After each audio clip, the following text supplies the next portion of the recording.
as he. No one else can take the sin and darkness from me. Oh, how much he cared for me.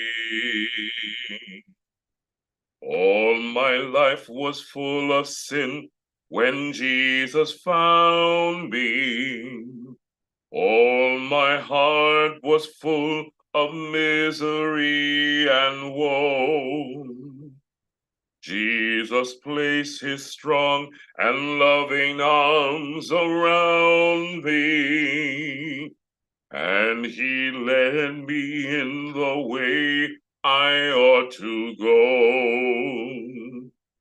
No one ever cared for me like Jesus. There's no other friend so kind as he. No one else could take the sin and darkness from me. Oh, how much he cared for me. Every day he comes to me with new assurance. More and more I understand his words of love. But I'll never know just why he came to save me till I see his blessed face in heaven above. No one ever cared for me like Jesus. There's no other friend so kind as he. No one else could take the sin and darkness from me. Oh, how much he cares. Oh, how much he cares. Oh, how much he cares for me.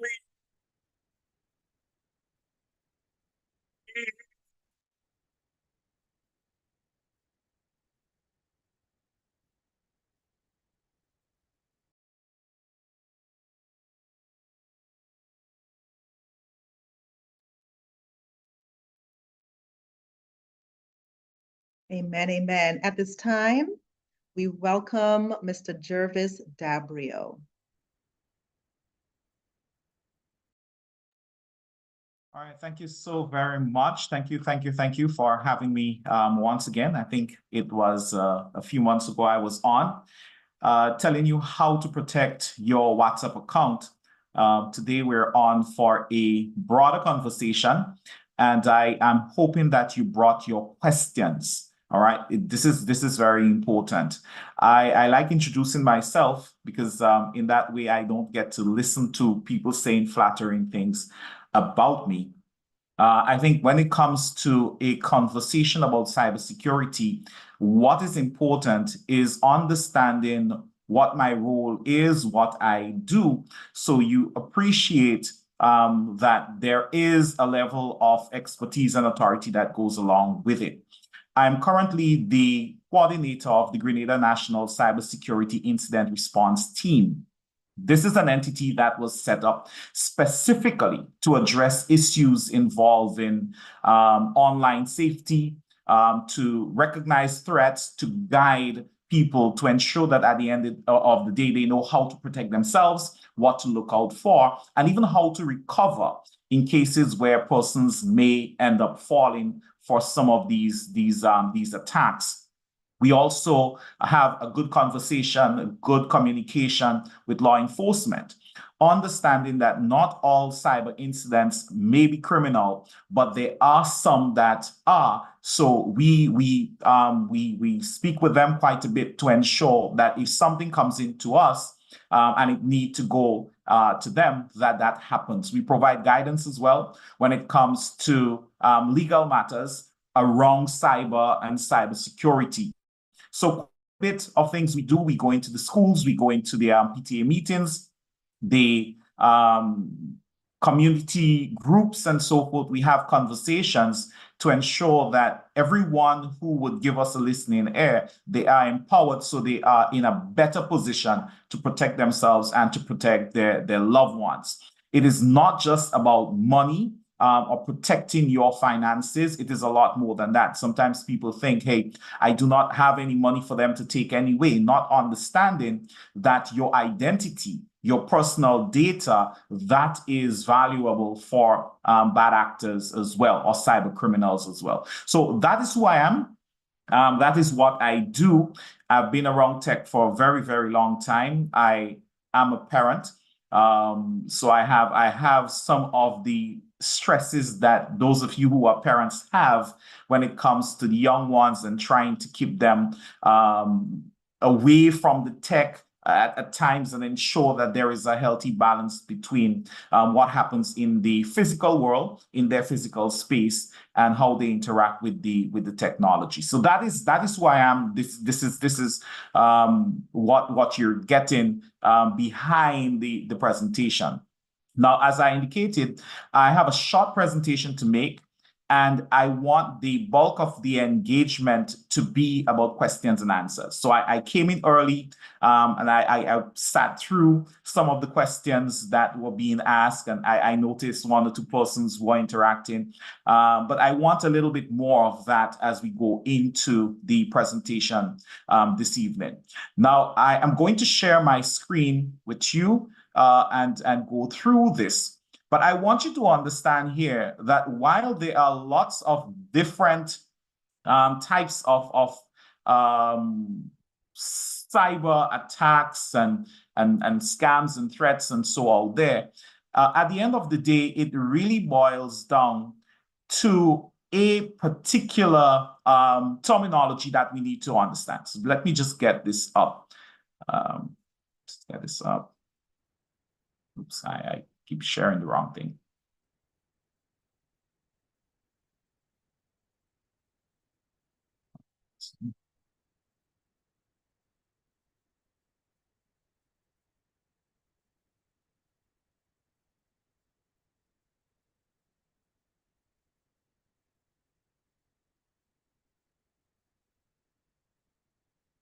Just 1 second, I'm almost there.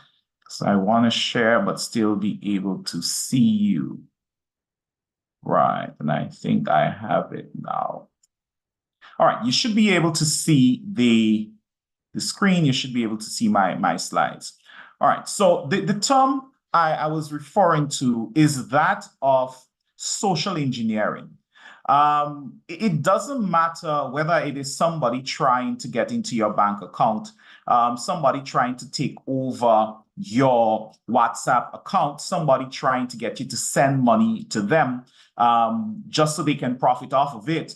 At the core of almost all the cyber attacks that we see is social engineering. And so the question really is, what is social engineering? Why is it such a big thing? Why should I be concerned about it? Social engineering is the art of exploiting human psychology, or it is hacking the human being. And I need for you to understand that. I'll turn the video off, focus on the presentation, focus on the slide. So it is about attacking that which makes us human. That is what bad actors are after. There is this, serious error in terms of how we view cyber criminals in certain instances. We think of them sometimes as being stupid, as being greedy, as not being well organized. That is very far from the truth and what we're seeing now. Cyber criminals, by far and large, are not stupid. They are well organized. They know how to push the right buttons in some instances to get people to click a link, to provide them with a code, or give them access to areas they should not have access to. You think about what happens in a trip to the supermarket. And you would understand, even in these spaces, a bit of social engineering happens as well. The candy is placed right next to the checkout area because the supermarket people, they know that the child is going to be lingering there for a while. They'll see it. They may start throwing a tantrum. You'd want to quiet the child. And even though you may not have had any intentions of having the child purchase candy, you may give in. All right. These little things, you find them close to that area. So you would buy an extra item that you were not planning on shopping for. That right there is exploiting the human psychology. That right there is an element of social engineering. And the same thing applies to cyber criminals. They would send you something saying, hey, this is happening and you need to be part of it. If you do not respond, if you do not share this, the code that we sent to you, you're not going to get in. You're not going to be a part of it. As human beings, we like being involved. We like being a part of what is happening. And so we may be tempted to give up the code so we are not excluded from the conversation. And that right there is how many persons over the last few months have lost access to WhatsApp, for instance. All right. So that is what social engineering is all about. It is the hacking of the human being. Now, there are two sides to the social engineering coin. All right. So you have a good side and you have a bad side. One of the questions that was asked earlier during that session before the official thing got started was that of who is a white hat hacker. Now, there are three different groups of hackers that you'd find out there. You have the white hats, you have the gray hats, you have the black hats. All right. The white hats are the good guys. These are the ethical hackers. Those are the guys who you hire. Those are the guys who you bring in to assess your systems to see whether or not there are vulnerabilities, if there are holes in it. And they guide you and help you to fix those. Think of it as a good person with burglary skills. So they are not about breaking into your house to steal anything from you or deprive you of any of the goodies that you have, but they will come and they will assess and say, hey, well, this window that is left open, you may want to close it because it can be accessed from this angle using that. So make an adjustment here. This lock that you have on the door, it is a good lock, but look, the piece of glass that is right next to the lock, a bad actor can cut that, push their hand through, and they can get in. These are the good guys. And then, of course, you have the gray hats, and these are the ones who are a bit unpredictable, simply because they can be good, they can be bad, they sort of, somewhere in between. These are the ones I would not trust too much because, again, they are a few question marks around them. They may help you, but they may also try to profit off of it. And then you have the black hat hackers. These are the ones that have the intention to steal, to kill, to destroy your digital world, to manipulate, to get what they can so they can profit off of it, whether it's your information funds, what have you. So when it comes to social engineering, you have the good guys where you have, for example, the ethical hackers, the penetration testers. These are social engineers as well. In the supermarket, you have social engineers. The marketing manager should be a social engineer. As parents, and I'm hoping if you are a parent, you are a good social engineer, right? And I'll give you an example of how that plays out. So you may want your child to clean their room. And if you just ask, clean your room, you may come up, be met with some resistance. So instead of just saying clean your room and putting your foot down, you may say, hey, John, there are three things that I need for you to do, right? I need for you to clean your room. I would love if you'd wash the dishes and maybe, sweep outside. I mean, I would really prefer if you wash the dishes or maybe, sweep outside. But hey, you're in charge. You're the boss. You decide which one you want to do. All right. Now, you already indicated you really want for the child to wash the dishes and maybe sweep outside. And if they, at that stage where they just want to resist and be a bit stubborn, then the child is going to say, hey, well, that's what you want to do. I'm going to do that. I'm the boss. I'm in charge. I'm going to clean my room. The reality here is any one of the tasks that the child completes is a win for the parent. The child loses in it, but the child doesn't know that because there is the illusion of control.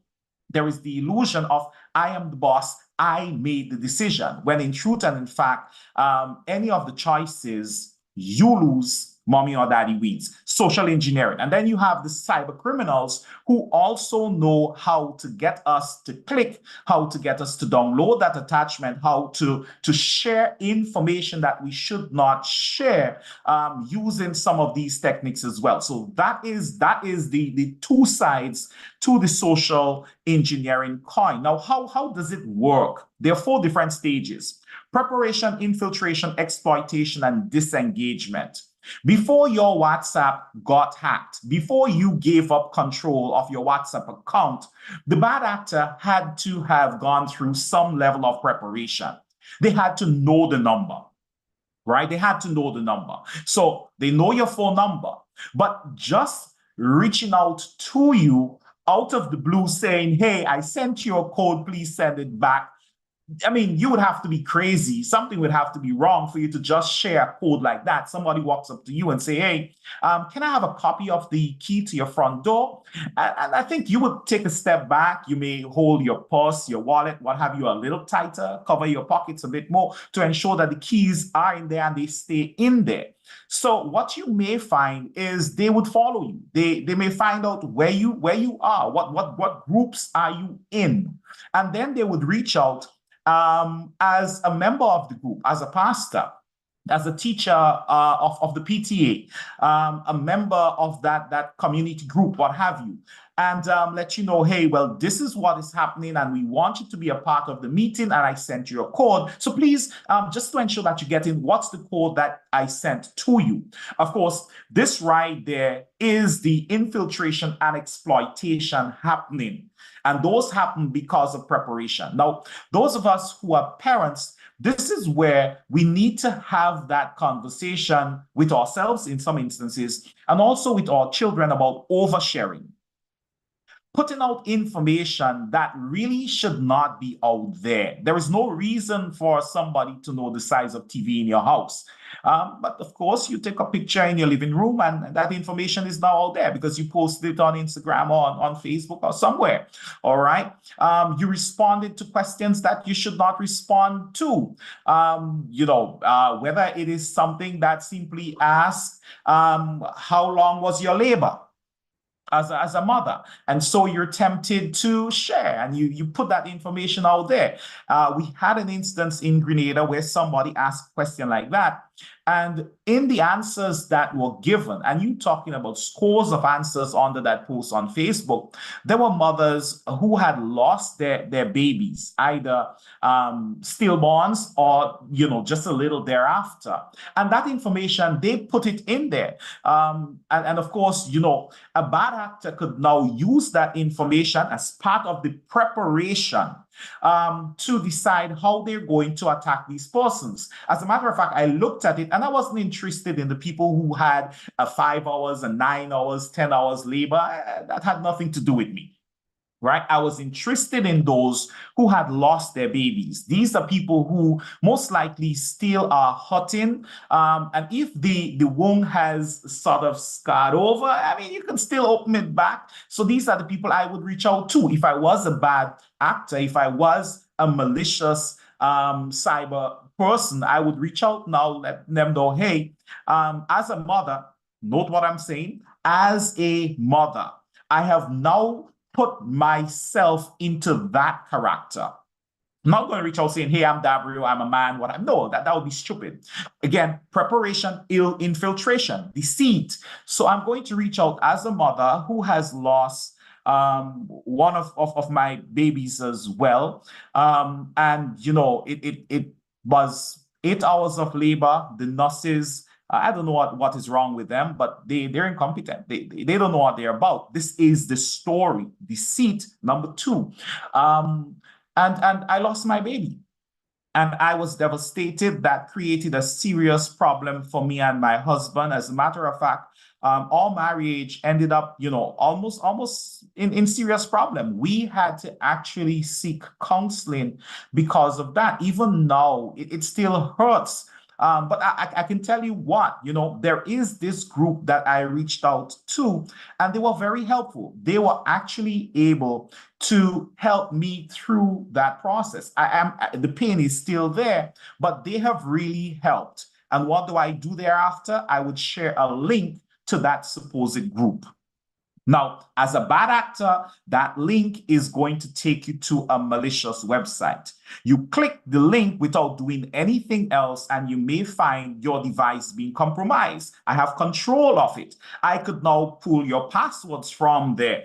How did it work? Because I did my preparation, because you overshared. Why is that information that you shared in the public space? But you just want to be a good sharing person.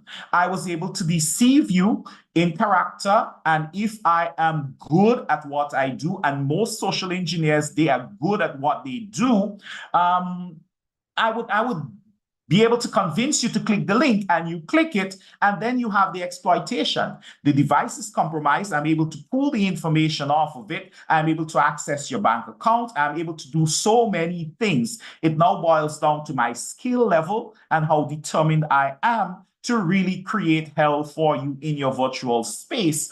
And number four, I disengage. I disappear. You don't know where the money ended up. The device in some instances is wiped, so there is no forensic evidence there, or if it is, it will require a high level of expertise to actually find it. But that is how these things work.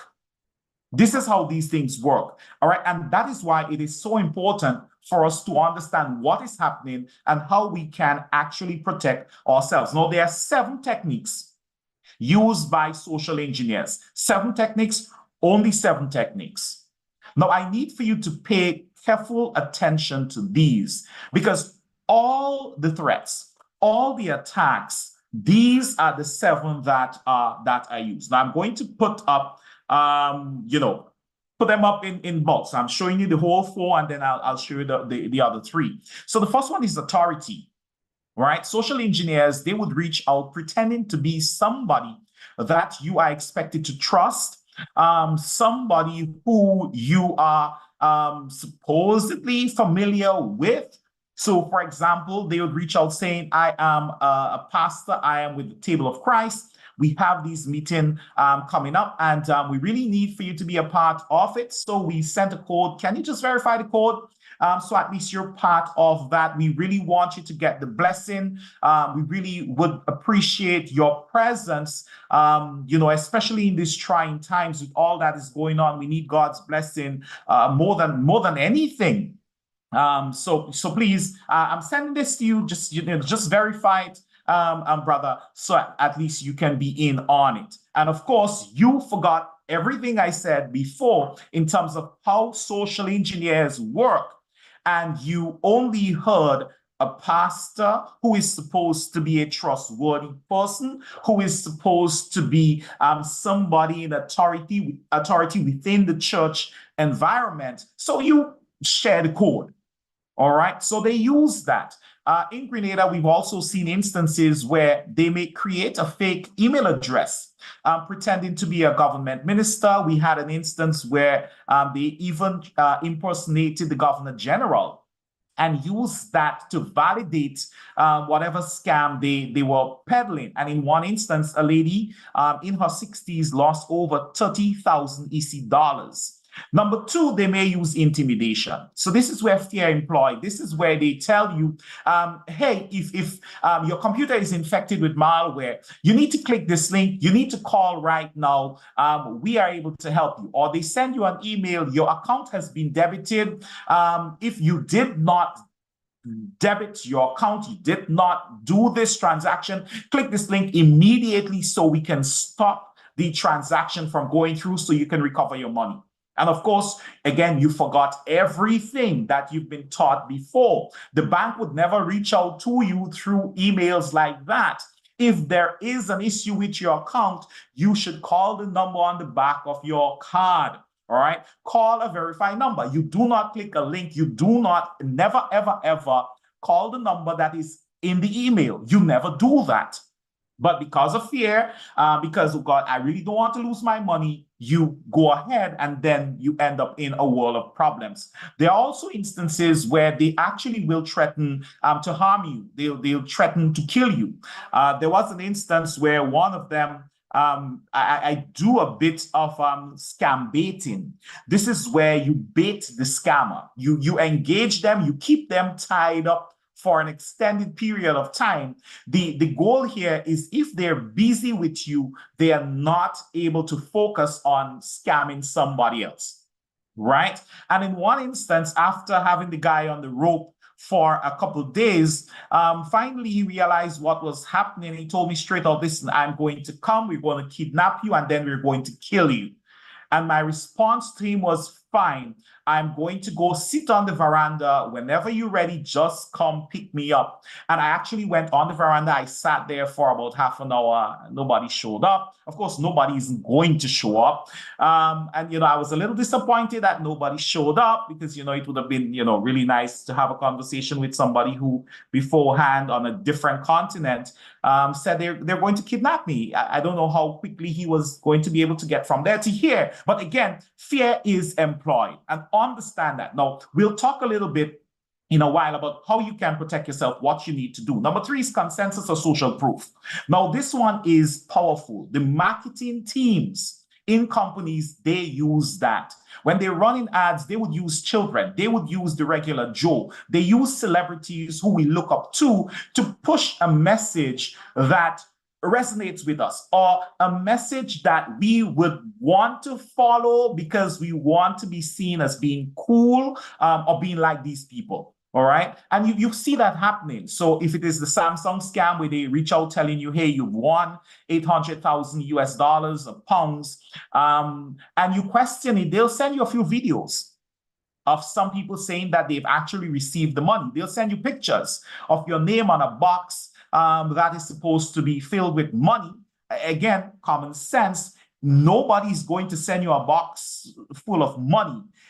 If that happens, you're going to end up in a little room being interrogated by law enforcement, wanting to know what level of organized crime are you involved with, right? That is money laundering, lots and lots of red flags. But again, social proof, because we see pictures and videos of people like us receiving things or doing things, so we believe, okay, it's all right.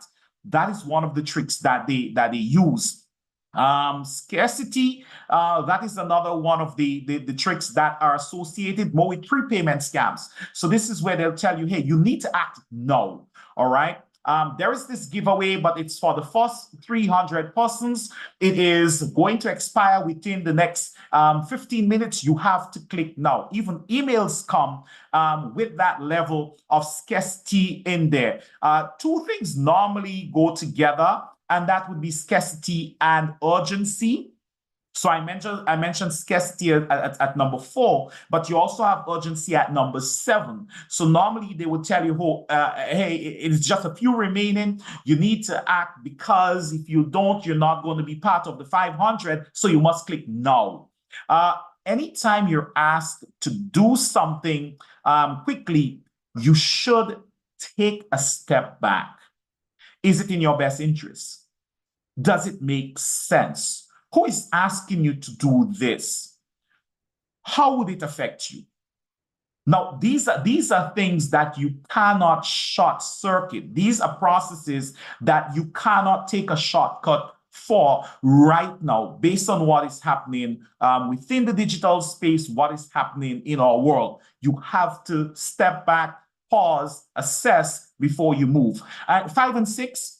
There are only 7, so I've already dealt with number 7. 5 and 6, familiarity and trust. Familiarity is an instance where they would reach out to you about things that you are familiar with. So, for example, I think we all know about the Samsung scams. Have you ever seen one with Oppo? Oppo is a big phone company, but it is not a popular device within the Western world. So somebody reaching out saying they're from Oppo, it's not going to work. We've also seen instances where the bad actors now are not saying that, hey, you won the Samsung thing because you have a Samsung phone. They're saying you won the Samsung giveaway because you're a WhatsApp user. Does that make sense? Is WhatsApp and Samsung now partners? How is that working? Again, but we're familiar with that. We are WhatsApp users. We may or may not have a Samsung phone. If we do not have a Samsung phone, it is still plausible because, hey, I am a WhatsApp user. Familiarity. The brands that they try to trick us with are the brands that we are familiar with as well. These are the brands that we know. All right. The Shein, the Amazon. All right. These are companies we do business with. And so they throw these things at us. And of course, number 6, I believe, is the most potent of them all. And that is trust. Social engineers rely heavily on trust. And it is not that difficult for them to manipulate that to get through to us using that technique, because our society operates on trust. Those of us who are working, those of us who are employed, we operate on trust. You go in tomorrow, you're going to head into the office and you're going to work, you're going to be productive, and you trust that at the end of the fortnight, at the end of the month, your employer will pay you. All right. You order something on Amazon and you trust that the product you paid for will be delivered and it will be the product. And this is where all the prepayment scams and so come in. So they tell you, hey, you order this car, you'll get it, and it requires trust. Something we're familiar with, only you're not going to get it. Romance scams, which leads to sextortion. Now, romance scams, these are the ones that really hurt the heart, because you have people who are genuinely looking for love, looking for friendship, companionship, and people out there will manipulate that. Again, remember the 4 things that happen. They prepare. So they look at the information that you've shared and they decide, how am I going to approach her? She loves dogs. She's always posting pictures about dogs. So I need to be a dog lover as well. And they may have that, keep that conversation going for months. And eventually they are going to make some sort of request. In most instances, pictures get shared, videos get shared, intimate details are exchanged, and then they say, hey, well, I need some money, I need some assistance, or they may send you a link, send you what have you. And because you have invested so much in the relationship, you trust the person so much, you do, until you realize that may be a little bit dangerous for me. You realize you're being blackmailed, sextortion, and this is where you come back and say, hey, well, hold up, what's happening here? But they already have the pictures, they already have the videos, and now they move to threatening, letting you know, hey, if you don't pay the money, if you don't send that to us, we're going to release it, we're going to share it with everybody you know, and it is going to destroy you. Again, trust. This is one of the most potent ones. Now, some of the types of attacks that are carried out by bad actors, I'm just going to run through them quickly because remember, I want us to have that conversation, is phishing. Phishing is number 1. Phishing is where you're tricked to give up information that you otherwise should not be giving up. All right. And there are many different forms that can take. You have email phishing, spear phishing, those are targeted whaling where they go after the CEOs, the big bosses. You have smishing. This is the phishing that comes through text messages. You have these little messages with these little links and people click because they figure they win something. You also have vision, voice phishing. And AI is really creating problems for us in that particular space, because it is possible now with some of the AI tools to clone somebody's voice. So you hear somebody speaking when in truth and in fact, it's not them. They know nothing about it. So phishing is king when it comes to social engineering, when it comes to a lot of the crimes that we're seeing as far as cyber is concerned. And of course, I have a couple emails and so here that, fall in line with that. You also have spam over internet messaging. You have pretexting impersonation, where they pretend to be somebody else. And of course, the idea is to get you again to give up information, what have you, to them. Dumpster diving, you should always shred sensitive documents, right? I see people who go into the bank. They go up to the ATM machine, they punch in their stuff, they get the receipt, they take the receipt and they drop it in the bin. And I'm thinking, hey, you're crazy, because all I need to do is check the time. It is 4:01, and I need to do my thing, take my receipt, drop it in the bin, exclaim, oh my, I should not have dropped it in the bin. Just pick up a bunch of them, head out of the bank. I am looking for the receipt from 4:0, whatever yours is. If it's 4:01, that particular receipt, it says the balance is $80,000. So I now know you have $80,000.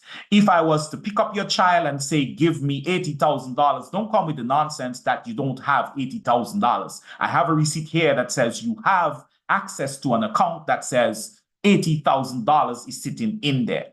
And that is in addition to other documents and so that you come across that you really should destroy, not just, mash it up and throw it in the bin, right? Shoulder stuffing is a big thing. I see people entering their codes for their phone, what have you, and they're not aware that cameras may be trained on that. So, and they don't know who is operating the cameras. Somebody may be able to look over your shoulder, whether it's on the bus, on the train, what have you, and they may see what you're putting in. So should a pickpocket decide to, lift your device, they already have the code because they saw you enter the code. All right.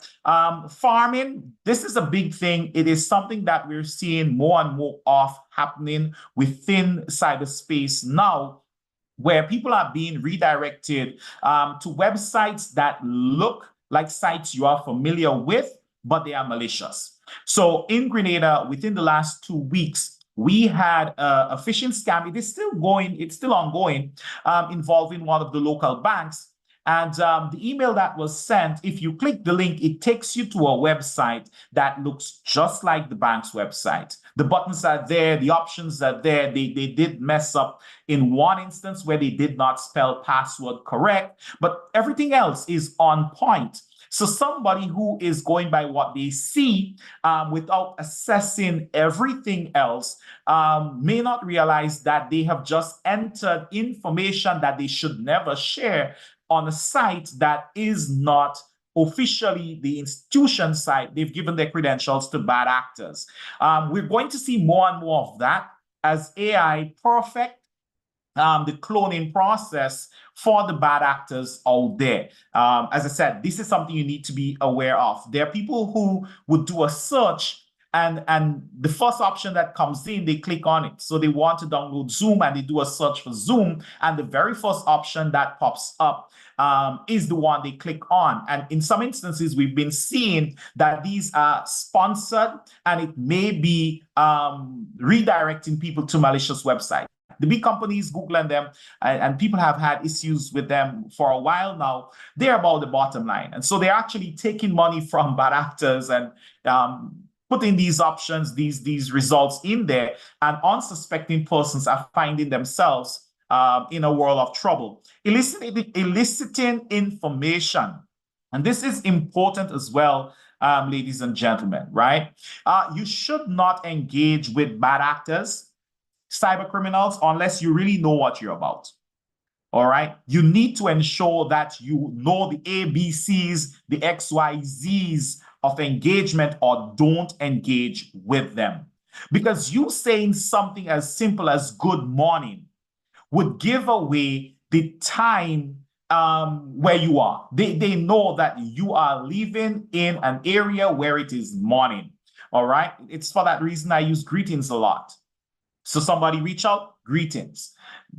It works for morning, afternoon, evening, night, greetings. All right. Ambient sounds. What is happening in the background? A bad actor calls and there's a baby crying. Well, thank you very much for that information, because now I know that I may be able to get into your world by throwing something that involves babies, toddlers, what have you, in there.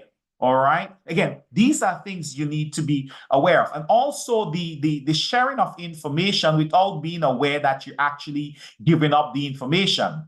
So how are you doing, Sister Spence? How is the husband and children?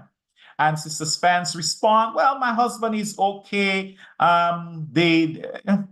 Unfortunately, God did not bless us with any children. Well, thank you very much. So now I know that me sending you an email or message targeting a parent would not work, because you do not have any children biologically of your own. All right. Again, I didn't ask that, but you gave up the information just by a simple question. You gave too much information. All right.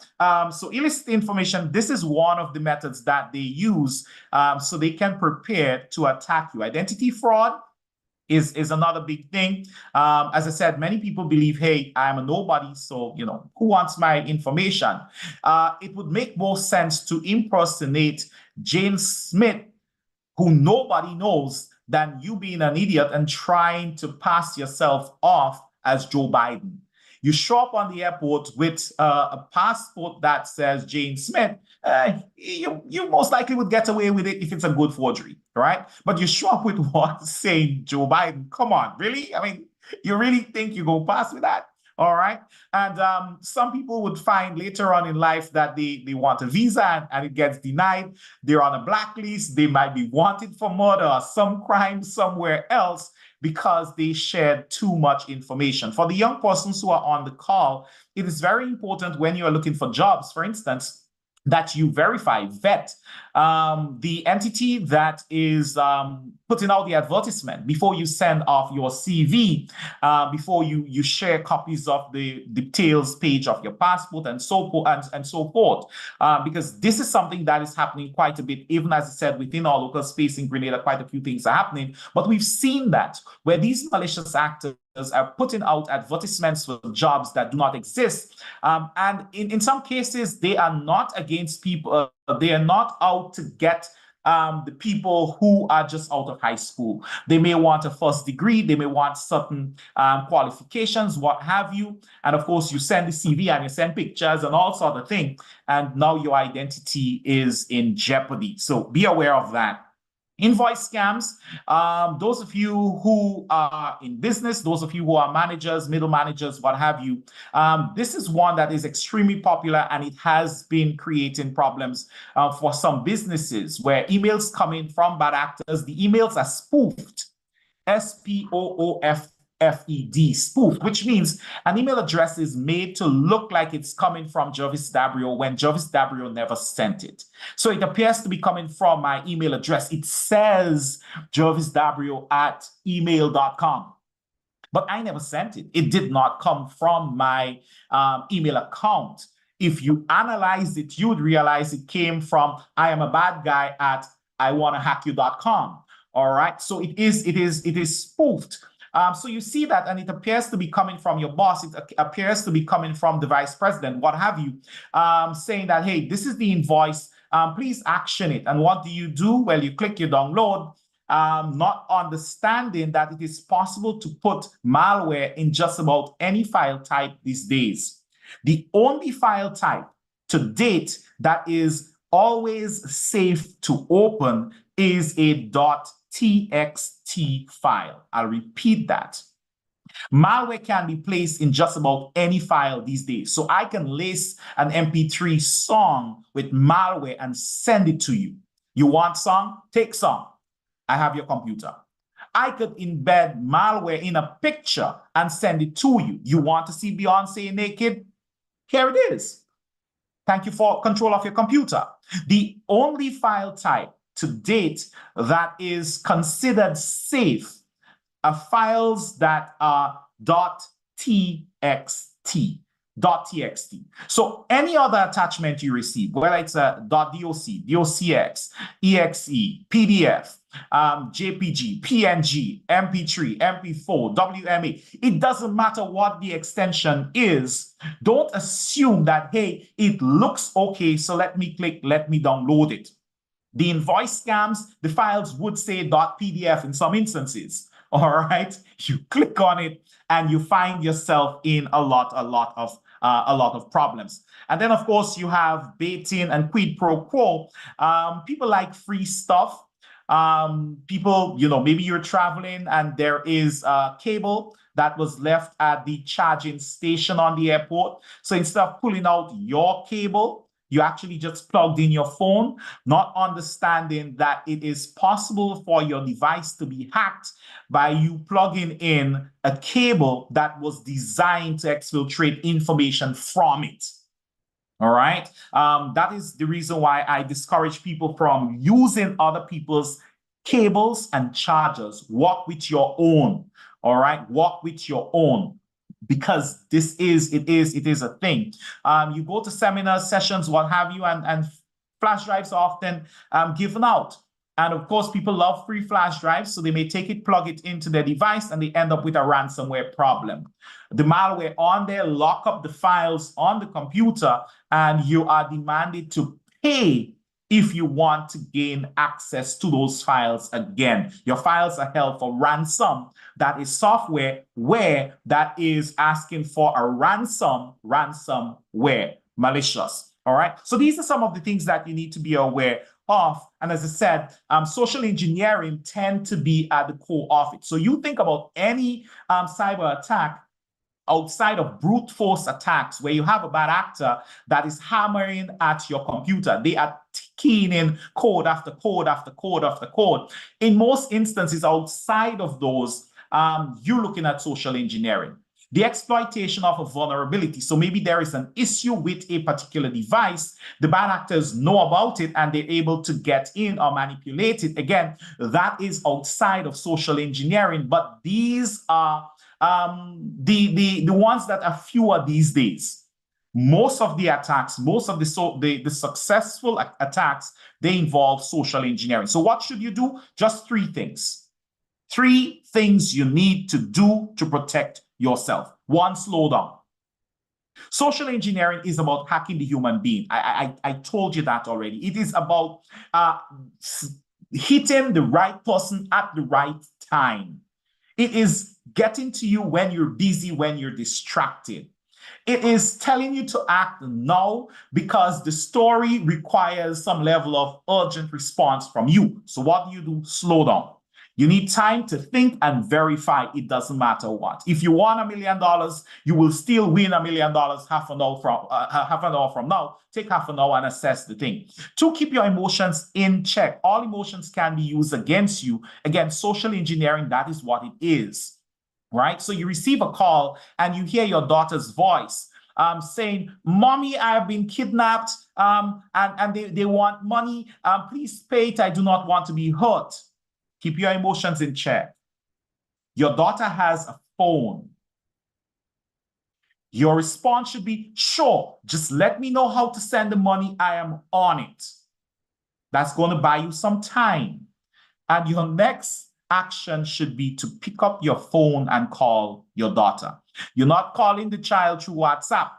You're calling the child straight. So even when people's WhatsApp accounts are taken over, they actually will have access to the direct number. Call them straight, and you may hear your daughter saying she's out with friends. She's fine. She's just about to head into a class. She's on her lunch break, what have you. The entire thing was made up. These are things that are happening, mind you. Keep your emotions in check. Keep your emotions in check. And number 3, secure your data, accounts, and devices. Do not overshare. Understanding that in order to attack you, they need to gather information. You need to be careful how much information you put out there. I'll give you one of the things that I know is a problem for me. I've done many interviews, radio, television, a lot of sessions as well. So my voice is out there. It's been recorded several times over, and I've been telling people, listen, if you hear me saying something, it makes sense to verify it unless you got it from my channel.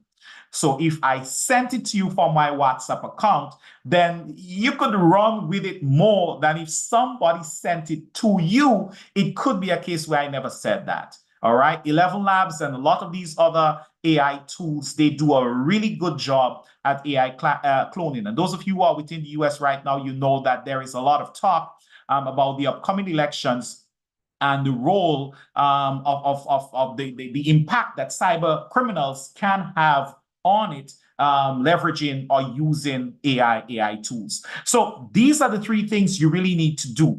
And notice I didn't say you need to buy a new computer, you need to do X, Y, and Z. At the end of the day, slow down, keep your emotions in check, secure yourself. Don't overshare. Be aware of what you put out there, and know how to access assistance. All right, because at the end of the day, it really boils down to this. Something Sun Tzu said many, many years ago. If you know the enemy and you know yourself, you need not fear the result of 100 battles. If you know yourself but not the enemy, for every victory gained, you will also suffer a defeat.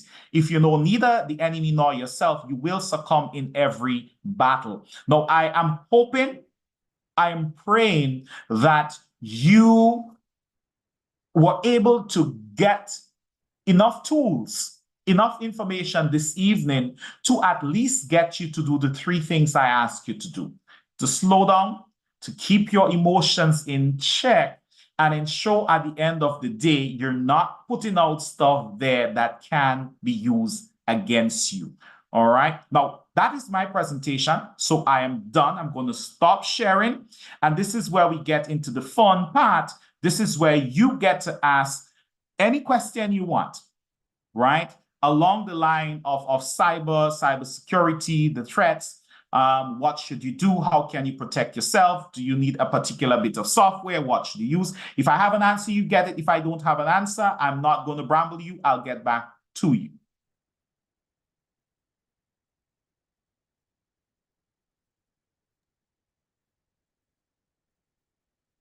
Thank you so much. Right, so somebody in the chat had pointed out that they wanted to see the four stages as far as social engineering is concerned. It's preparation, infiltration, exploitation, and disengagement. So number one is they prepare.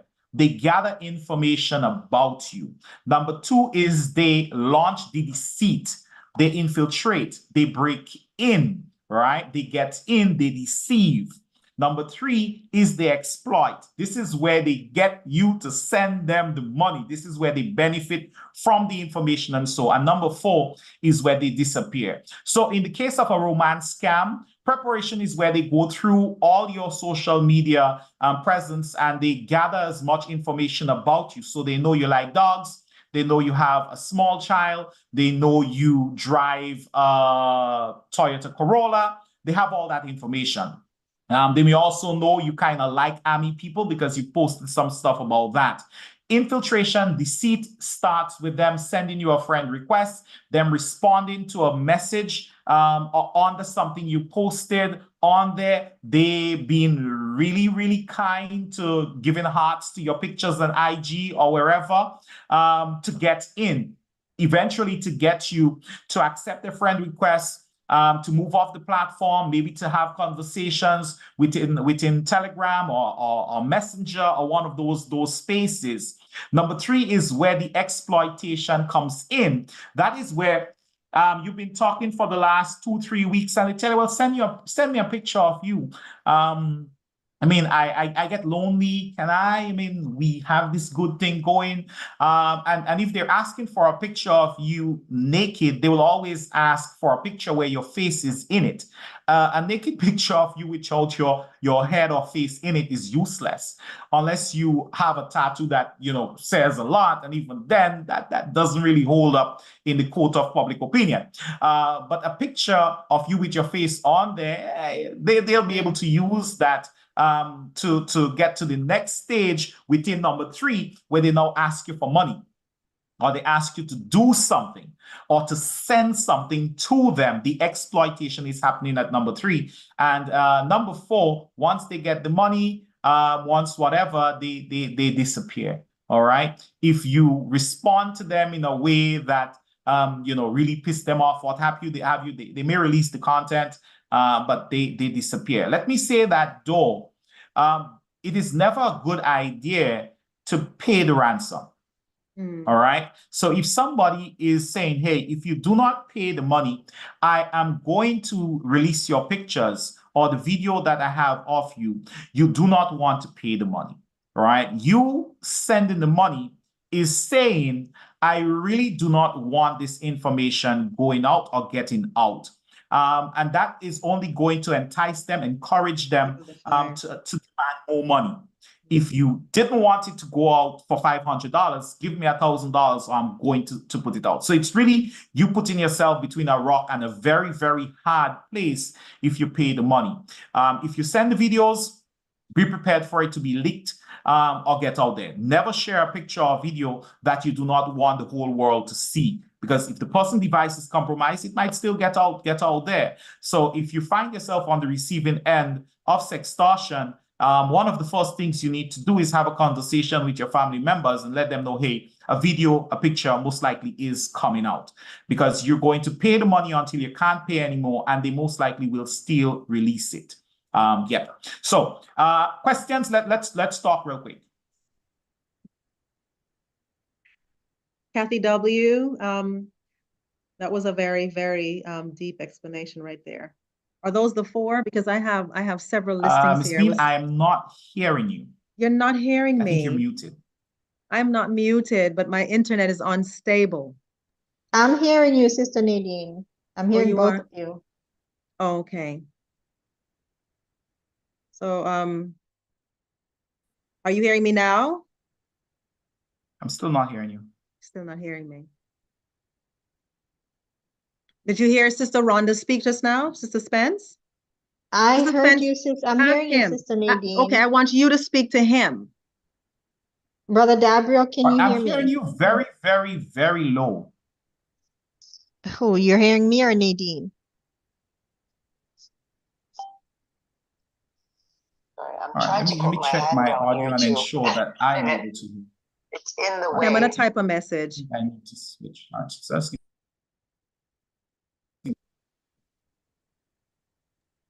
Okay, so I'm hearing Sister Nadine. Brother Dabreo, can you hear me? right. I am hearing you. I think there is an issue on my. Okay, so now you're going in and out. Okay. Can everyone else hear Sister Nadine? Go ahead and indicate. Yes, can you hear me? How about now? Yes, I can hear Sister Nadine. Yes, you. Okay, you hear me now, because I know I'm having some internet issues right now, but Mr. Jervis DABREO, wow. I'll be honest, I'm right now, I feel very nervous to use my device. And I think it's a good thing. It's a good thing because it's a necessity. And so now I'm going to take precautions that I never thought to take before, and make sure my family does as well, because I have children, like you've mentioned, and it's very important. I don't think that's why we try to get everyone to, tune in to this kind of information, because it's so important. And these young people, even as a school administrator, we find that, we have police coming onto our campus, and they're looking for students to try to protect them because they've put something out there online that's being used against them, or, and so this kind of information is so valuable. I don't know. Does anyone have any other question for you? Is anyone out there with another question for Mr. DABREO? So while they are coming up with the questions, I want to add this, because again, I work with the National CSUT. So when it comes to the good, bad, and ugly, we've seen it. I've seen it. Some of the things I've seen, I can't unsee. Sometimes you stay up at night. But in the last month or so, we have seen a lot of people credentials being leaked. And we believe it is because of patched software. Some people do not want to pay for the programs. Children do not want to pay for the game. They do not want to have to go through all the levels. They want some cheat. They want to get to the next level without putting in the work. And they may go to YouTube and they're given instructions. They're given a link that will allow them to get to the next level of the game. Only it brings malware, bad software onto the computer, onto the device. And if it is a device that the parent is using or uses, especially if it is for work, your banking, online shopping, and so, then you now have serious exposure. Your credentials may end up in the possession of a bad actor. And some people would say, well, I don't know how it happened. And you have to let them know, hey, you should not play on a work computer and you should not work on a play computer. I repeat that. You should not play on a work computer and you should not work on a play computer. Children should not be allowed to use the device or devices that their parents use for any serious work. All right, because they can be fished, they can be manipulated. We have instances where children gave up the bank account information, the card details of their parents because they were promised additional lives. They want more life, whether it's in Free Fire, what have you, those games they play, and they gave it up. In one instance, the email address and password for the parent was given up for life. And of course, the bad actor got in there. The parent debit card information was in Google, in the Play Store. They did leave 89 cents for her. So they didn't clean out the account completely. So she had 89 cents. It's not bad. I mean, they were not greedy to take everything. They took almost everything. And of course, she did not get back the money because she was negligent. She messed up. Right? The child should not have had access to it. The keys to the castle was actually given away. And that takes me to one of the problems that I know the Table of Christ, and not just the Table of Christ, many other groups have been having for the last few months, where you have a lot of participants in the group. People come in, you expect them to come in with a level of common sense. You should never share any code you receive with anybody unless you're prepared to give up control of the account. That is common sense, right? Basic reading. When the code pops up on your screen, it tells you you should not share this. And if you did not ask for it, leave it alone. Now, already went through the techniques. You know, urgency is one of the things that would be used against you. You know, authority will be used against you. You gave the code away. Your account was not hacked. Your account, control of it, was given away to a bad actor by you. Yes, you were tricked, but this is 2024, and this has been going on for a really long time. Every time I see an admin in the Table of Christ having to post up, we will never reach out to you asking for any code, I'm tempted to say, hey, listen, just get rid of some of the participants in there. Because if at this stage you still have to say that in 2024, what I'm going to say now, you're not going to like it. I said it in a group earlier this week. As a matter of fact, I was in one of our churches yesterday presenting, and I actually said that there are too many stupid people walking around with smart devices. So don't be a stupidity, all right?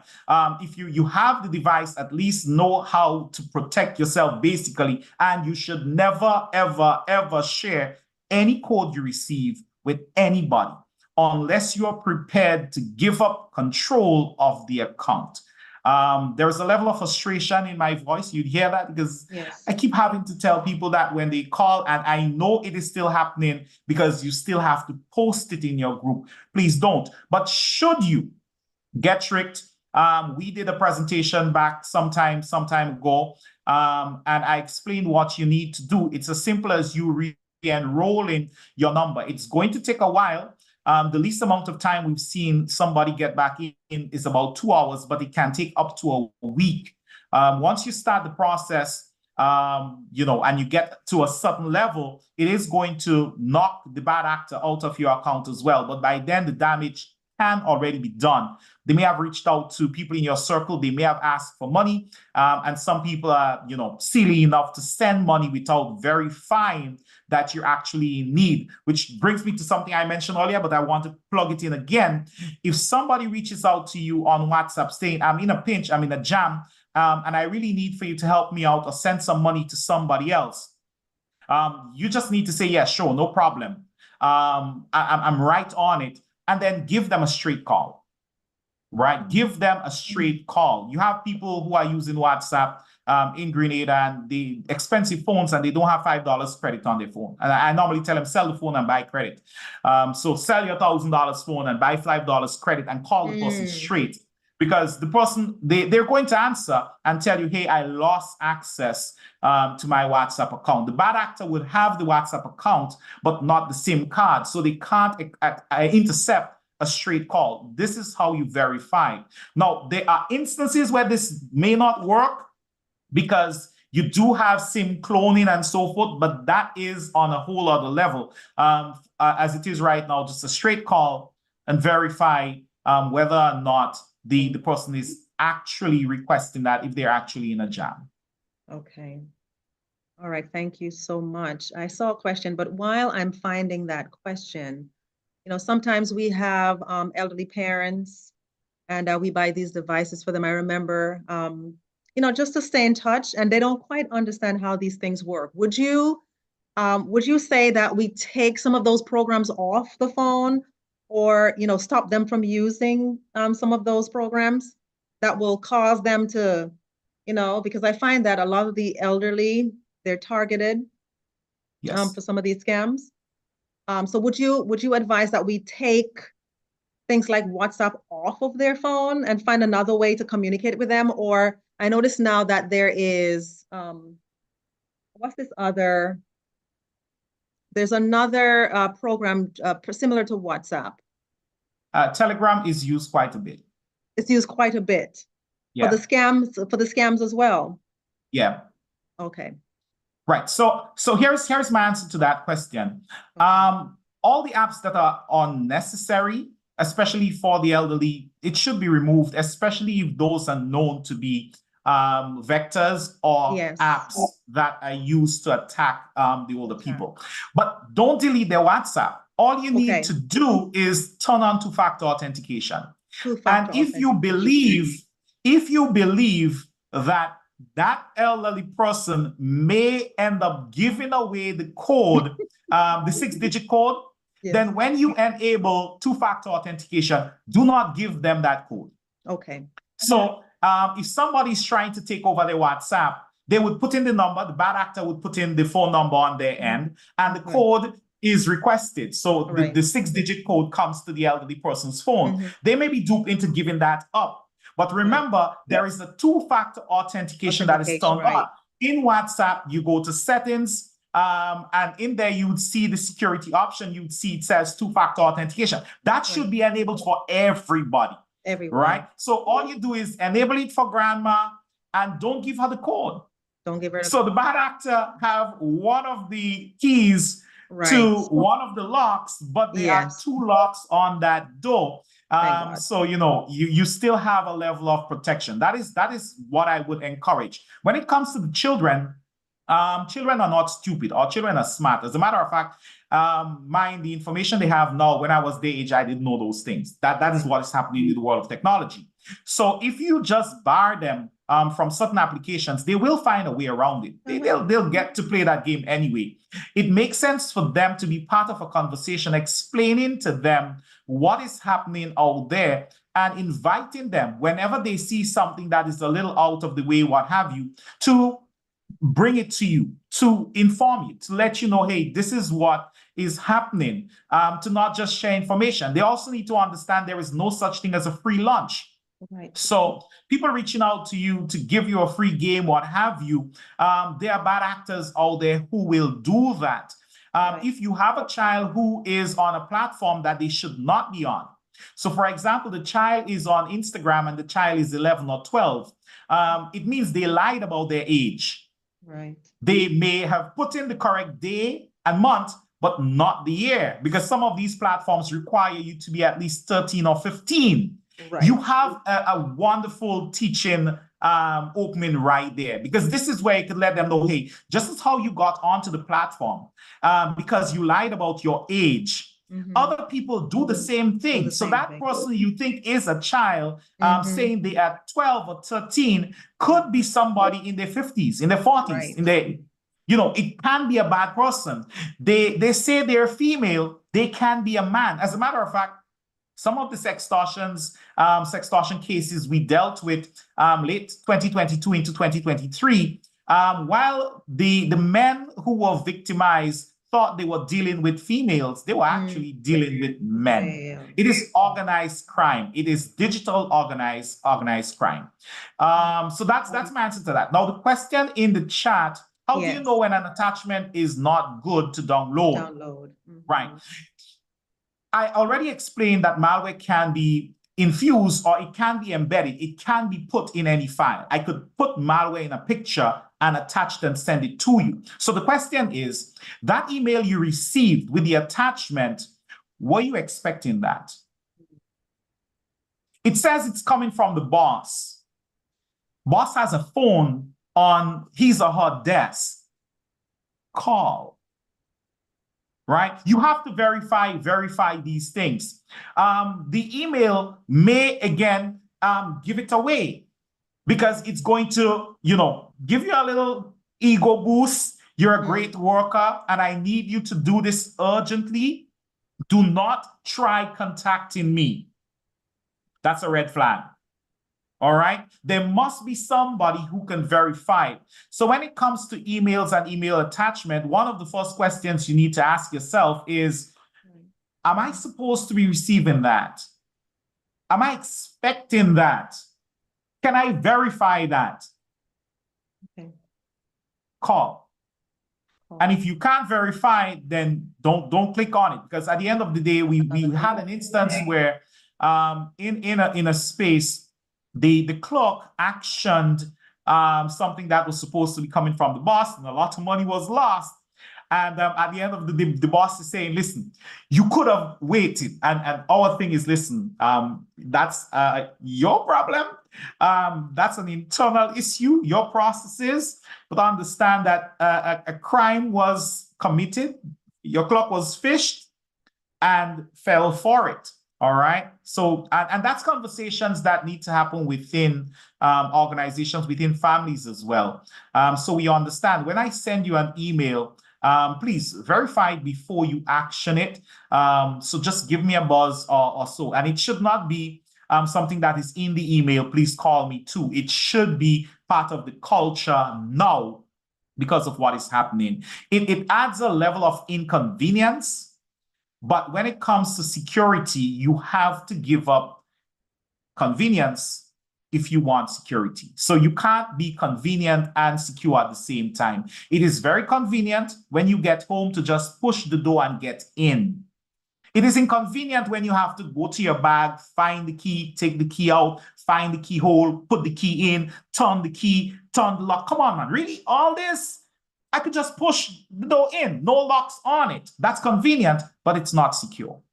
Two-factor authentication is inconvenient. It is a must if you want to have some level of security. Strong passwords, passphrases. I noticed in the question about strong passwords, everybody had a string of characters right after the other. There were no spaces in any of them. If I was handing out certificates, nobody would have gotten the certificate for the passwords that were suggested because I need to see at least a space in there. There are still a few platforms where they do not accept a space, but a space in a passphrase raises the level of difficulty when it comes to that being cracked to a whole other level, just a simple space. So this is my password, full stop, is a much stronger password than you have 8 characters mixed up and all this kind of thing in there, because what I have is a sentence.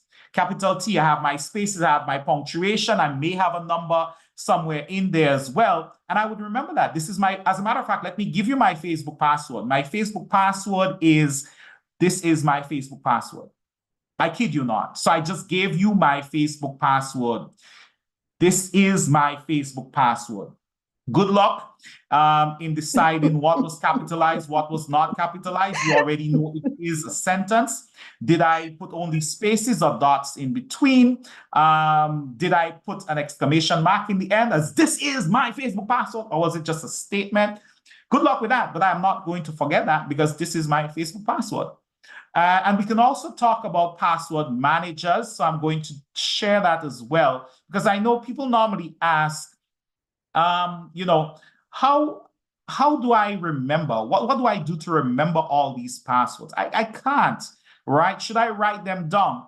And yes, you can write down your passwords, but you would have to work to secure that, and you need to have a level of encryption when you write down the password. So don't write down the password and you write it down as the real password. You know, you'd have to change things up a little bit. So if that little book is lost or stolen, they do not have the keys to the castle, right? But you can write them down. But password managers are essential these days. There are a few good ones. So for example, I use 1Password, but LastPass is there. I recommend Bitwarden for people who would want a good one without having to pay any money. All right. Now, I did say there is no such thing as a free launch. So you do get one, you do get Bitwarden, Bitwarden. You do get it for free with, you know, all the bells and whistles in terms of the security. What you don't get is the ability to store a lot of passwords in there. So somebody like me with 300 plus passwords, I would have to be creative in terms of how I store it in there. But if you're looking for a good one, Bitwarden, I put my name on it. I stake my career on it. It is that good. Bitwarden, Bitwarden, right? And in that way, you just need to remember 1Password. Once you remember that 1Password, the passwords are in there. So you just need to have one strong password. Now, the security experts will tell you, well, there is a problem there because you have created a single point of failure. If that 1Password is leaked, then they get the keys to the castle. And that is where, again, two-factor authentication comes in. So it's not just about the password. You may need your biometric, you may need a code to actually access it. But definitely check it out, take a look at it. This is not sponsored by Bitwarden, but now you know. Hey, could you go ahead and type that word you just said in the chat for anyone who's interested? Also, Suzette has a follow-up question which says, what if the download that she just mentioned was sent through a WhatsApp, sent through a ministry? Sent through a WhatsApp ministry. Yes. You would trust that the administrators of the group are administrating the group, right? Now, I know for a fact that the Table of Christ group, only administrators can post in there. So if one of the administrators lose access to their account, they should inform the other administrators. So should a file be shared in there by that administrator whose account was compromised, that can be deleted and a message can be sent one time, letting persons know. But that is a threat that really there is no major fix for outside of the security software that may be on your device, right? So if there is malware in a file and it is sent to you, you should have some level of protection on the device that scans it before you actually get to access it, or it would check it while you are trying to open it. Again, that is an expense because the good ones are not free. All right. We've seen in the last couple of weeks where people they've had McAfee and Microsoft Defender installed on their computer, and malware still got on there, right? Which means they may have needed to spend a little bit more to get something a little bit more robust. So, for example, on my device, my mobile device, my phone, all the phones and so in the house, there are a couple programs that run on it. So even when a link is sent, if the link is malicious, it tells us before And if the young ones, if the girls try to get onto a site that is malicious, it is actually blocked. So it says, hey, no, it is malicious, and they know once it's blocked, don't proceed. So I use Kaspersky, Kaspersky on my mobile device. I use Sohos Intercept X. Sohos is British, so I have Russian anti-malware. I have British anti-malware, Sohos Intercept X. I can always send that to you guys after, and I also have Armor by Bitdefender. Again, you may say it's overkill, but you have to understand, based on my line of work, when people send links to be checked, I have to check the links, right? So my devices are hardened, and what I've done is basically extend that level of hardening even to the devices that my children use. As I said, that's a whole other conversation in terms of what you can do to secure a lot of the devices, but you need to budget for those things. Sohos is free, so you can check it out, Sohos Intercept X, and it works pretty well. Kaspersky, Kaspersky, there's a price tag to it, and Armor is not that cheap either, but they really do work. At the end of the day, you see the amount of things that was blocked either on device or from the router on the network, and you're like, yeah, that was a good investment.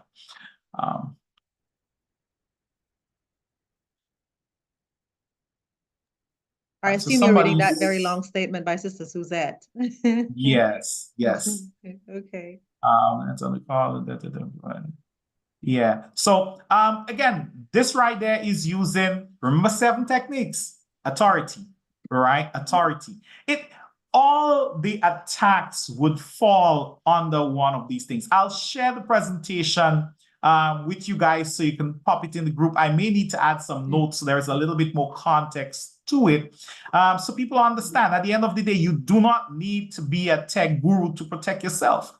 The 4 things that they do in terms of preparing, deceiving, getting, and disappearing, and then you have the 7 techniques that they would now use or mix up to get you to actually do what they want you to do. I mean, Amazon does that as well. You go to purchase something from Amazon and you see there are 4 remaining. So what do? You don't want to miss out, so you buy it. And you go back a few hours later and there are 8 remaining. Really, you restock with 8. No, they created a level of scarcity, which triggered urgency and you not wanting to miss out, so you purchase. You would have gotten the stuff in the morning, and maybe then you'd realize you don't really need it, but now you have it because they employ those techniques as well. Good and bad. Same techniques, social engineering, 7. All right. Wow. Are there any other questions for Mr. DABREO this evening? I'm certainly learning a lot. I'm taking a lot of notes. And wow. I've shared my number in there, so anybody Yes. wanting to reach out, and so that's the number. And please don't call me to ask me if you can share my number. My number is a public number. You call me Yes. anytime you want. You wake up 2 o'clock in the morning, you want to call me, call me. I wouldn't answer, I'll be asleep most likely, I'll call you back, right?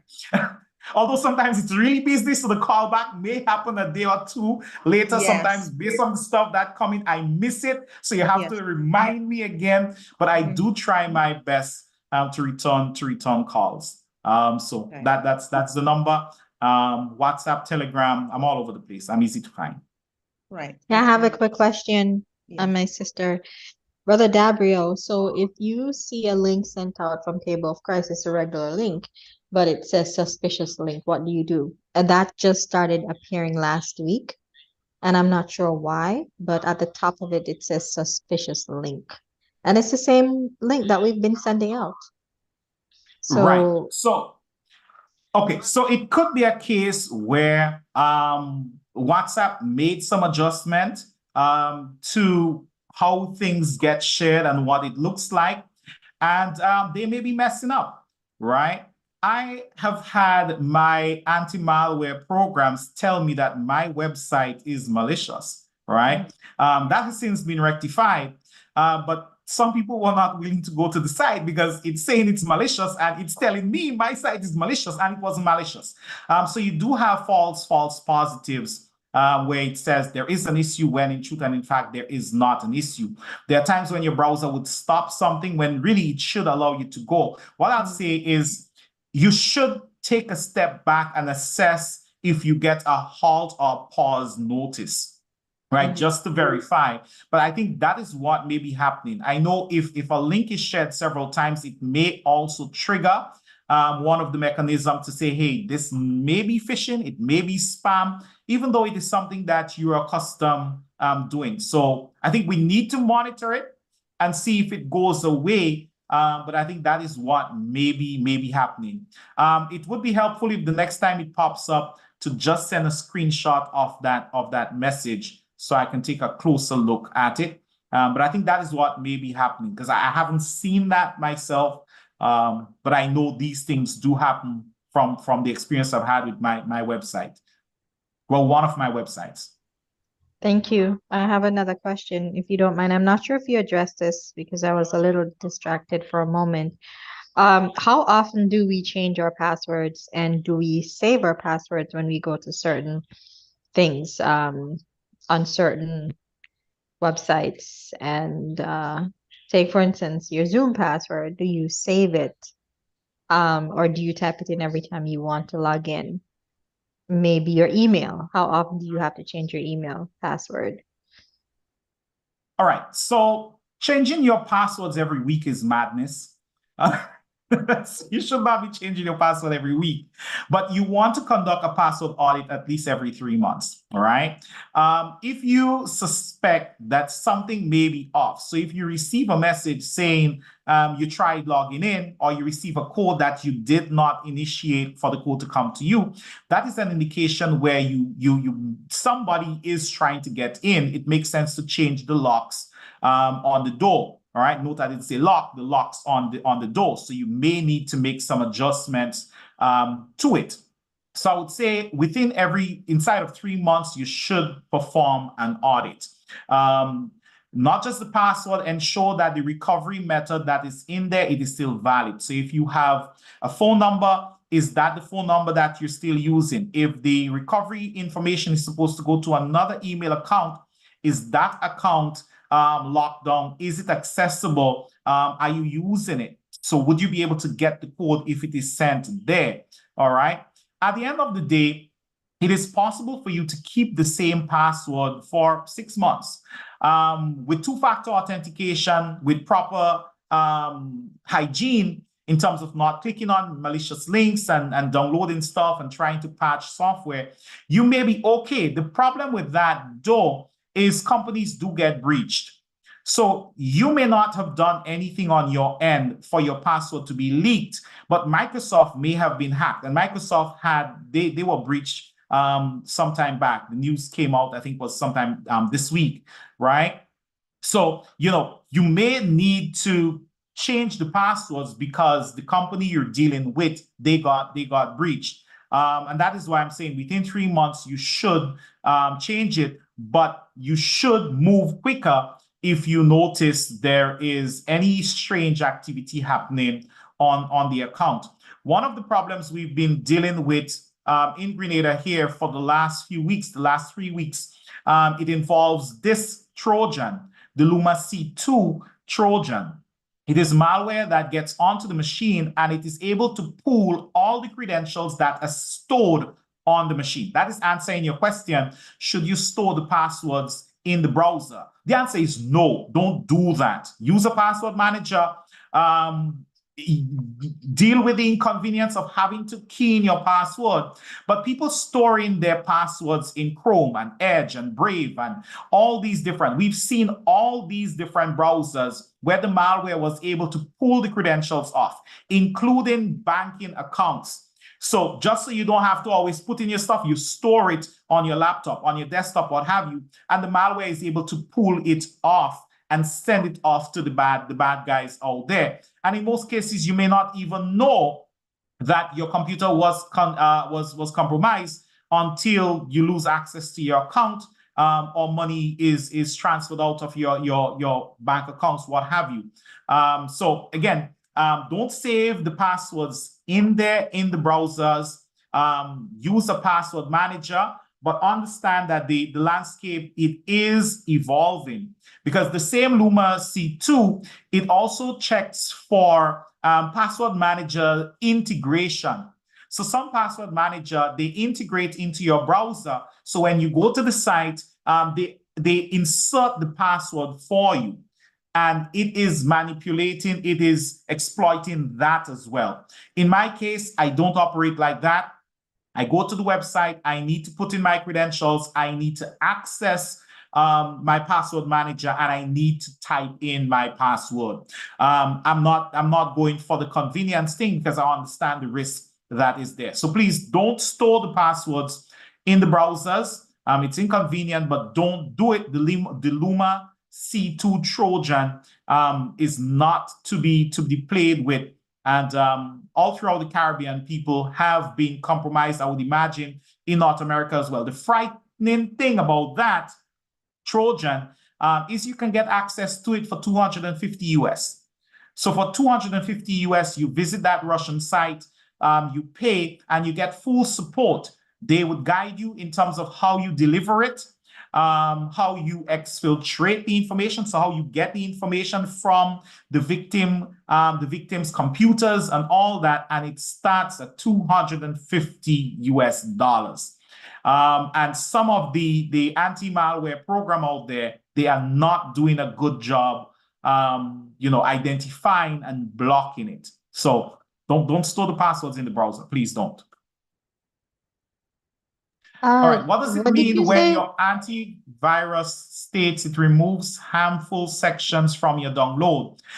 When a file is being downloaded, it is not downloaded as an entity, right? Files are downloaded in blocks. It's a little bit more complicated than that. Let's just go with it's downloaded in blocks, and then it's reassembled. So if there was malware or something in there, in one of the blocks that is problematic, the program may have seen it and may have decided, hey, that is not going to come through. We're going to perform surgery before the entire file is put back together and accessible to you. That is what may be happening in that case. In an instance like that, remember, they are false positives, but I would tap my anti-malware program on the shoulder if it was able to protect me on that level. I'm sorry, could you repeat the name of the lunar Trojan thing again, please? And where it's I from? put it in Has the it in the chat, chat. so it's Luma, Lumma C2 Trojan. So it's creating a lot of problem in our space in Grenada here. People have lost a lot of money in the last 2.5 weeks as a result of it. A lot of people have had to change their cards, their credit cards and their debit cards. People have had to change hundreds of passwords to accounts because of the Luma C2 Trojan. One of the things that you can look out for to determine whether or not your computer may be infected is slowing in the processing, in the speed of it, when you did not make any major change to the system. So you didn't install any crazy heavy program, video or editing software or anything like that. And a machine that was very snappy, you click and it responds, is now moving very, very sluggish. Things are taking very long to open, and things are popping up. You're not sure where it's coming from. You may be looking at a device that is compromised. If it is your mobile phone, you're going to check for your battery running down faster than normal, the device heating up more than it normally heats up, your data usage being way higher than it normally is. And that is something that you should monitor, right? Especially if you want a postpaid plan, what have you. Check to see, all right, how could I have used up 10 gigs of data. I did not download any big file. I didn't move anything. It could be a case where you have a bug on there. You have some malware on there that is actually moving content in the background. In a case like that, the data usage is going to be high. The battery is going to be running down faster than it normally does. And the device is going to be a lot warmer than you are accustomed to with the same conditions that you've been using it with previously. So it's just sitting in your bag, in your pocket, what have you, and it's warming up. You look for these things. And then again, you'd see the degradation in performance. It is not as snappy as it used to be, and you haven't made any major changes to it in terms of files or programs. Wow. And in that case, what about if your internet itself is slow, not your device, but the internet itself just happened to be super slow for no reason, out of the blue? All right. So there are a couple of things that may be happening. One, what we pay for is not what we always get. During certain times of day and based on network conditions, some of the ISPs, some of the internet service providers, ISP, internet service providers, they throttle our connection, right? So they slow it down. And then they tell you they don't know what is happening. You ask other persons who may be on the same network, they may be experiencing the same sort of thing, where all of a sudden it's not moving as quickly as it should. If there is an event that is happening and many persons are on streaming, YouTube, what have you, you may see that noticeable slowing down of the speed. It doesn't mean that there is malware on your device. It could be from the service providers. Now, if it is your home network and you're seeing that, the first thing you need to do is reboot your router, right? Just turn off everything.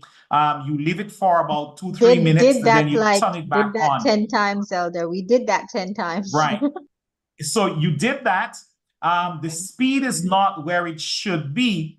I'm thinking that either you have a piece of equipment that may be failing, or the service provider is not delivering the speed that they should be delivering to you. All right. If it is a case where there is malware involved and it is moving stuff out, then you should be able to check what the traffic looks like. So how much information is actually moving out. In a case like that, the router may be way hotter than it normally is. Again, but the devices should indicate something happening. So the phone, the tablet, the laptop, what have you, it's a lot hotter, battery running down faster, moving sluggish, stuff is moving through your network. But in a lot of instances, the ISPs are the ones that are creating problems for us. And that's happening to me. Now hot phone and battery run down on my iPhone. What do I do? Please, you need to check, especially if it is one of the phones that is not known to have a heating or quick battery depletion problem. There may be something on there that is consuming your battery. And you can check. You go to the battery usage, and it is going to show you what the apps are actually doing. So for example, if you're using WhatsApp for a video call, then it is going to take a sizable chunk of your battery power. If you are browsing the internet based on the websites you're going to, that would end up going to the top. If you're scanning the device, then the app that is doing the scanning may be taking the bigger chunk of it. It could also be a case where you have an app that is malfunctioning, right? We call them wake locks, wake, W-A-K-E-L-O-C-K, apps that are waking up the device when the device should be at rest. It should be in standby mode. And that could be happening either by design or app may be malfunctioning. So again, one of the first things you want to do is do a restart the device, see what is going on, but you do want to check your battery section in your settings to see who is the culprit, what is happening. And I say that to say this, please update your apps once the updates are available, right? So you should not be postponing updates once you get a notice that this is happening. A major update, you may want to, leave it for when you get home or so, because if you start an operating system update while you're on the train, what have you, you may not be able to use the device for a few minutes. But absent so, you update them as the updates become available. On your computer, laptop, desktop, the same thing applies. Once there is an update, take it as soon as you can. Some updates do break things.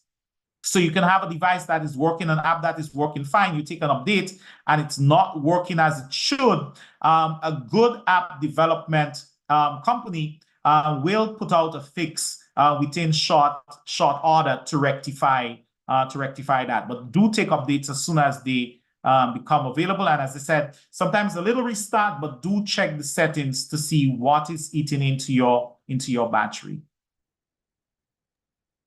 Okay, wonderful. Sister Suzette, does that response also answer, does it address the question you have there? I think it should. Yeah. Okay, great.